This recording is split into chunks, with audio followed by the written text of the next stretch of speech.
মদিনার সাহাবীদের মধ্যে সবচাইতে গরীব সাহাবী ছিলেন সাইয়েদনা বেলাল রাদিয়াল্লাহু তাআলা আনহু। নিজের লজ্জাস্থান ঢাকার কাপড়টা ছাড়া তার কাছে দ্বিতীয় কোনো কাপড় ছিল না। সকালে যদি খাবার পেত, দুপুরে খাবার ছিল না, দুপুরে পেলে রাতের জন্য ছিল না, আজকে খাবার থাকলে কালকে নেই।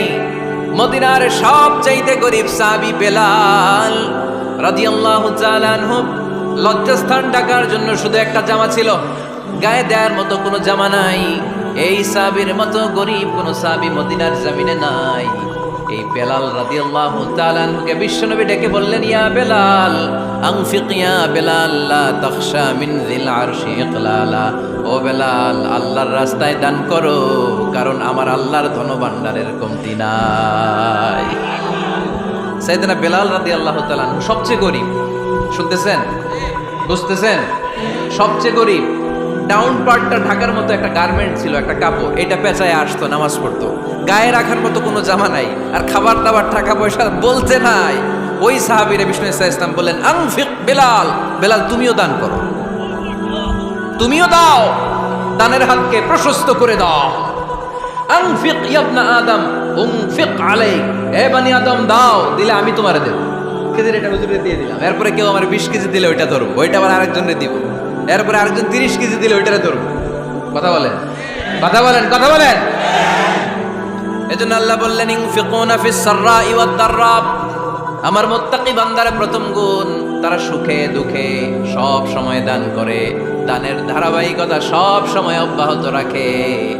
যারা সুখে দুঃখে সচ্ছল অসচ্ছল সব অবস্থায় দান করে, তাদের নাম হলো মুত্তাকি। মুত্তাকিদের প্রথম বৈশিষ্ট্য দান করে। আপনারা দান করেন তো? কিশোরগঞ্জের ভাইয়েরা সবাই করেন? করেন তো? Take it as a reminder. আজকের এই আলোচনাটা একটা রিমাইন্ডার হিসেবে নেন। যাদের দান করতে একটু সমস্যা, মনে থাকে না, অলসতা বা একটু কিপটামির মনোভাব আছে, এই কিপটামি কৃপণতা ভুলে যান। দেন, দেন না একটু, আপনারা দিবে কে? বিশ্বাস হয়? দিলে বাড়ে, দিলে না দিলে কমে, কারণ আপনি দিলে আপনারে দিবে কে?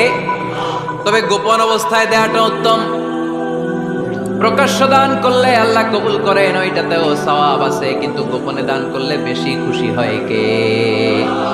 গোপনে দান করলে আল্লাহর রাগ ক্রোধ কমে যায়। আপনার কোনো পাপের কারণে আল্লাহ যদি আপনার উপর রেগে থাকে, আপনি গোপনে কিছু দান করে দেন, ওই রাগটা মুহূর্তেই ঠান্ডা হয়ে যাবে। 7 শ্রেণীর ব্যক্তিকে আল্লাহ তাআলা আরশের নিচে ছায়া দেবে কিয়ামতের দিন, যেদিন আকাশের সূর্যটা মাথার কাছে চলে আসবে, জমিনটা তামার জমিন হয়ে যাবে, তৃষ্ণায় মানুষের জিহ্বা বের হয়ে কুকুরের মতো নাভির সামনে ঝুলতে থাকবে। সূর্যের প্রচন্ড কিরণ আর তাপে মাথার মগজগুলো গলে গলে নাকের ছিদ্র আর কানের ছিদ্র দিয়ে ভাতের মাড়ের মতো টপ টপ করে বেয়ে বেয়ে পড়বে। আল্লাহর আরশের ছায়া ছাড়া সেদিন আর কোনো ছায়া থাকবে না। বিষ্ণু বললেন, 7 শ্রেণীর ব্যক্তিকে আল্লাহ তাআলা সেদিন আরশের নিচে ছায়া দিবে। তার মধ্যে থেকে 1 শ্রেণীর ব্যক্তি, কিশোরগঞ্জের ভাইয়েরা খেয়াল করে শুনেন, তার মধ্যে 1 শ্রেণীর ব্যক্তি হচ্ছে রজুলুন তাসাদ্দাকা বিসাদাকা ফাআখফাহা। 1 শ্রেণীর ব্যক্তি হচ্ছে ওই ব্যক্তি যে গোপনে আল্লাহর জন্য দান করে। হাত্তা লা তা'লামু শিমালুহু মা তুনফিকু ইয়ামিনু, এমন গোপনে এসে আল্লাহর রাস্তায় দান করে দেয়, তার ডান হাত কি দান করেছে বাম হাত টের পায় না। ডান হাত কি দিল, বাম হাত দেখে নাই। অন্য মানুষ জানা তো দূরের কথা, এই গোপন দান আমার আল্লাহর কাছে খুব প্রিয়।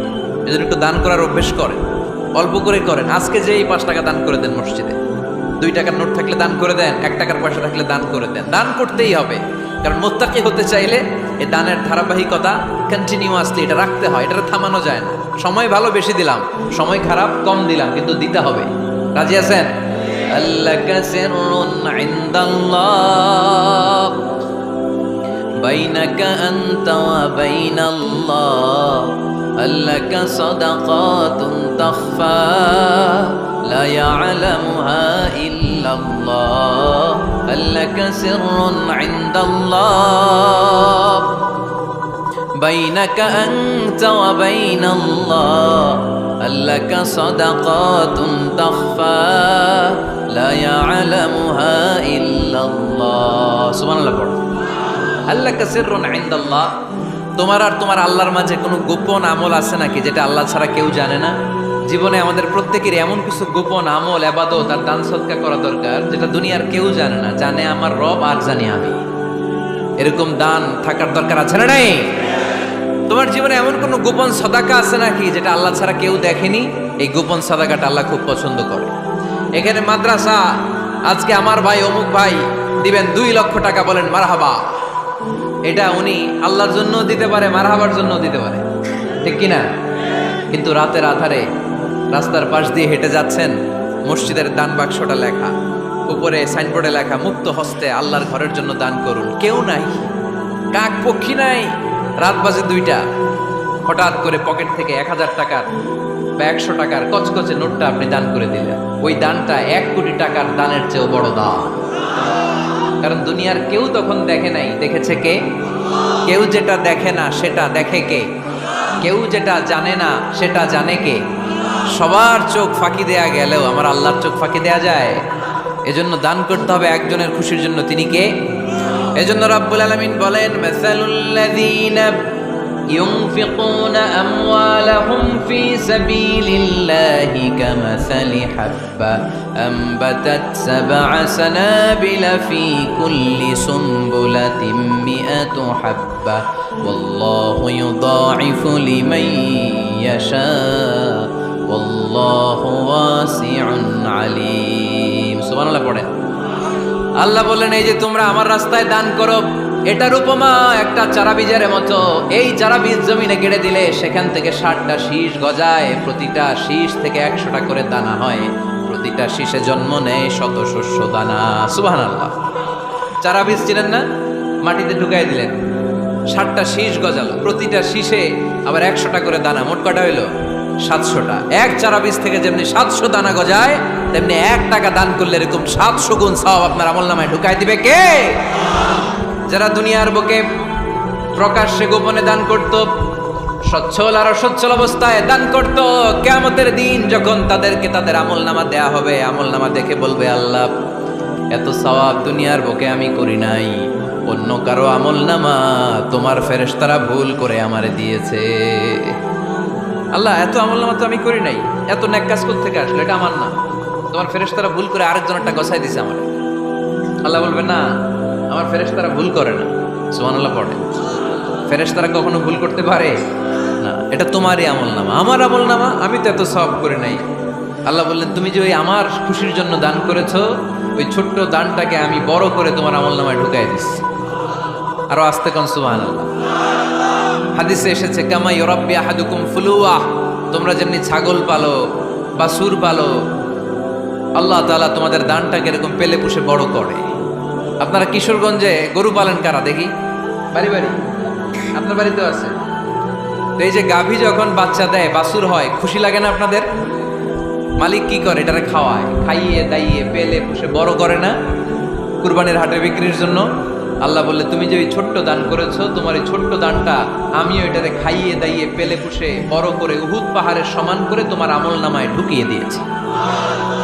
এজন্য আল্লাহ বললেন, আল্লাযীনা ইউনফিকুনা ফিস সাররাই ওয়াদ দাররা, মুত্তাকিদের প্রথম গুণ সচ্ছল আর অসচ্ছল উভয় অবস্থায় আল্লাহর জন্য তারা দান করে। সুবহানাল্লাহ পড়ে। তাহলে মুত্তাকিদের প্রথম গুণ, তারা কি করে? জোরে বলেন, সবাই বলেন, আবার বলেন। আপনাদের কষ্ট হচ্ছে? দোয়া করে ফেলি আমরা তো। গলার আওয়াজ এত অল্প কেন? আওয়াজ করে উত্তর দেওয়া যাবে? চিল্লায় পড়েন আল্লাহু আকবার। এভাবে উত্তর দিবেন, এভাবে আওয়াজ করে উত্তর দিলে আমি বুঝবো আমার কথা শুনতেছেন, বুঝতেছেন। তা না হলে আমি বুঝবো বুঝতেছেন না, আমি এত কষ্ট করে বলি এরা বুঝে না। তো মুত্তাকিদের প্রথম গুণ, তারা কি করে? আরো জোরে বলেন, কি করে? মুত্তাকিদের 2 নাম্বার গুণ আল্লাহ বললেন, ওয়াল কাযিমিনাল গায়জ। মুত্তাকিরা শুধু সুখে দুঃখে, সচ্ছল অসচ্ছল অবস্থায় তারা দান করে না। মুত্তাকি বান্দার 2 নাম্বার বৈশিষ্ট্য, তারা রাগকে হজম করে, ক্রোধকে নিয়ন্ত্রণ করে। সুবহানাল্লাহ। মুত্তাকিনরা অল্পতে চটে যায় না, হট টেম্পার্ড না। আমাদের অনেকে আছে হট টেম্পার্ড, কিছু বুঝলেও চেতে, না বুঝলেও চেতে। এরকম চেত আছে নাকি আপনাদের? রাগরে আপনারা কি বলেন আঞ্চলিক ভাষায়? রাগী বলেন। তো এই যে রাগী মানুষ আছে না, গুসা উঠছে, এই যে গুসা যে উঠে, এটা খুবই স্বাভাবিক, গুসাটা ওঠা, সবার ওঠে এটা। কি বলেন, ওঠে না? ওঠে না? আপনাদের মধ্যে থেকে গুসা বেশি ওঠে কার দেখি? আছে তো, রোগী আছে তো অনেক। আল্লাহ আপনাদের গুসাগুলোরে ঠান্ডা করে দেখ, আর ভালো গুসাগুলো যেন আপনারা ইসলামের পক্ষে করতে পারেন। আল্লাহ তৌফিক দান করো। রাগ হবে ইসলামের জন্য। আল্লাহর জমিনে আল্লাহর বিধান লঙ্ঘন হলে আমরা রেগে যাবো, চিল্লায় বলেন ঠিক কিনা? এছাড়া কেউ আমাদেরকে রাগাতে পারবে না।